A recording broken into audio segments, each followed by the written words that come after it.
அஸ்ஸலாமு அலைக்கும் ஃப்ரெண்ட்ஸ். இன்றைக்கி மொறுன்னு ஒரு சேப்பங்கிழங்கு வறுவல் பண்ணலாம். சைட் டிஷ்க்கு ரொம்ப நல்லாயிருக்கும். சாம்பார் சாதம், ரசம் சாதம், தயிர் சாதம், காரக்குழம்பு எல்லாத்துக்குமே இது ரொம்ப நல்லாயிருக்கும்.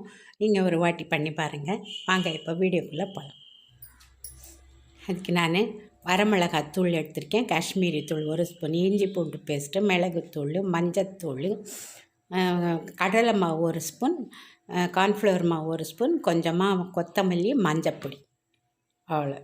ஒரு அரை எலுமிச்சம்பழம் ஜூஸ். இப்போ இது எல்லாத்தையும் நம்ம இந்த ஜூஸை போட்டு நல்லா கலந்து விட்டுக்கலாம்.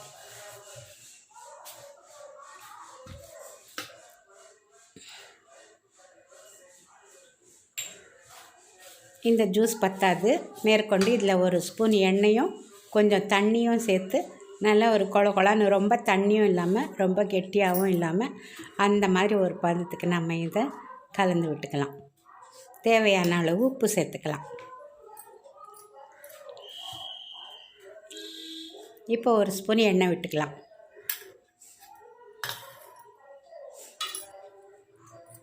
பாருங்கள், எண்ணெய் விட்டும் கொஞ்சம் கெட்டியாக தான் இருக்குது. கொஞ்சம் கொஞ்சமாக தண்ணி தெளித்து ஒரு நல்ல ஒட்டுற அளவுக்கு இதை நம்ம கலந்து விட்டுக்கலாம். நல்லா கலந்தாச்சு. இப்போ சேம்பு கிழங்கு ஒரு 300 சேம்பு கிழங்கு இருக்கும். அதை நான் வேக வச்சு மேல் தோல் உரித்து 2 கட் பண்ணி வச்சுருக்கேன். இப்போ இதை சேர்த்துக்கலாம். சேர்த்து இதை நல்லா கலந்து விட்டுக்கலாம். இது கொழப்பு தன்மை இருக்கிறதுனால சீக்கிரம் அதில் ஒட்டாது. கொஞ்சம் நிதானமாக தான் இதை கலக்கணும். கலந்தால் ஒட்டிடும்.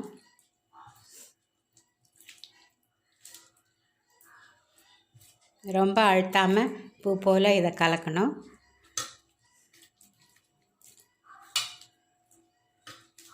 நல்லா கலந்தாச்சு. இப்போ எண்ணெய் காய வச்சு பொரித்து எடுத்துட வேண்டியது தான். இப்போ எண்ணெய் நல்லா காயுது. இல்லை நம்ம ஒரு ஸ்பூனில் எடுத்து தனித்தனியாக போட்டுக்கலாம். இல்லை ஒட்டினாலும் கூட நம்ம அது நல்லா வேகும்போது தனித்தனியாக வந்துடும்.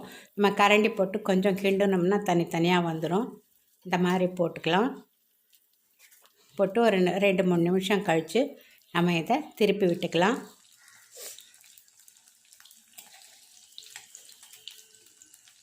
நல்லா வெந்திருக்கும் பாருங்கள். அடிப்பக்கமெல்லாம் நல்லா வெந்துருச்சு. இப்போ இதை நம்ம திருப்பி போட்டுக்கலாம். எண்ணெயெல்லாம் நிறையா குடிக்காது.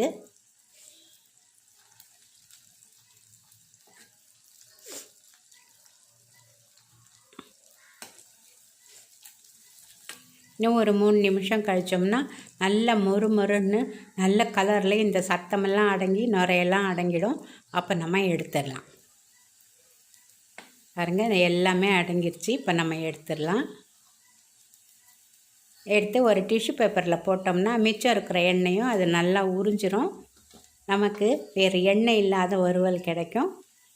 நீங்கள் அந்த மாதிரி டிஷ்யூ பேப்பரை வச்சு அதில் போட்டுக்கோங்க. அதே மாதிரி நம்ம எல்லா கிழங்கையும் வறுத்துக்கலாம். பாருங்கள், எவ்வளோ அருமையான கலரில் வந்திருக்கு.